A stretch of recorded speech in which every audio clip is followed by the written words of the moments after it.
In diesem Video erfahren Sie alles rund um den Verlauf einer Infektionserkrankung. Los geht's! Bei einer Infektion, das ist das Fachwort für Ansteckung, dringen Mikroorganismen wie Bakterien, Viren, Pilze oder Protozoen auf verschiedene Wege wie Kontaktinfektion, Tröpfcheninfektion oder perkutane Infektion in unseren Körper ein und können dadurch eine Infektionserkrankung auslösen. Diese Infektionserkrankungen durchlaufen mehrere Phasen. Nachdem die Krankheitserreger in den Körper eingedrungen sind, also eine Infektion stattgefunden hat, vermehren sie sich. In dieser Zeit, in der Inkubationszeit, zeigt der Körper noch keine Symptome. Sie kann Tage bis Wochen, zum Beispiel bei Masern, oder auch Monate, wie bei Hepatitis B, bis hin zu Jahren, wie bei AIDS, dauern. An diese Phase, in der sich die Krankheitserreger vermehren, schließt sich das Prodromalstadium an. In dieser Phase, die relativ kurz ist, zeigen sich Symptome wie Abgeschlagenheit, Appetitlosigkeit, Kopfschmerzen oder Gliederschmerzen.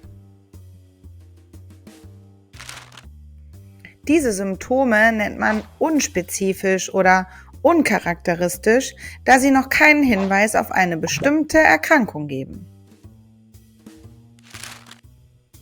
Circa 1 bis 3 Tage später, bei manchen Infektionserkrankungen kürzer, bei manchen länger, bricht die Infektionskrankheit dann vollständig aus und es beginnt die Krankheitsphase.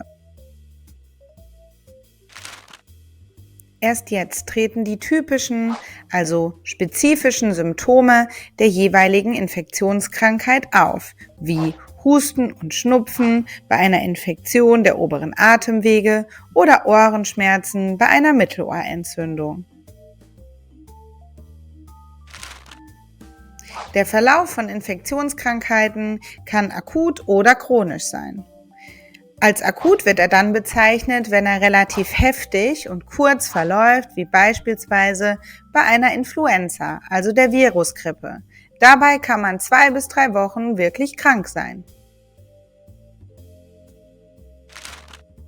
Unter einem chronischen Verlauf versteht man einen langsameren Krankheitsverlauf, der sich über längere Zeit hinzieht.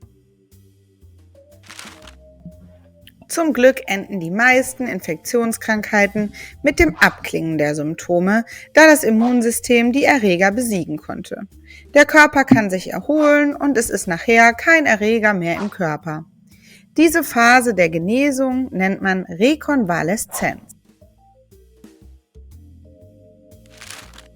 Aber nicht jede Infektion, also Ansteckung, führt zu einer Infektionskrankheit.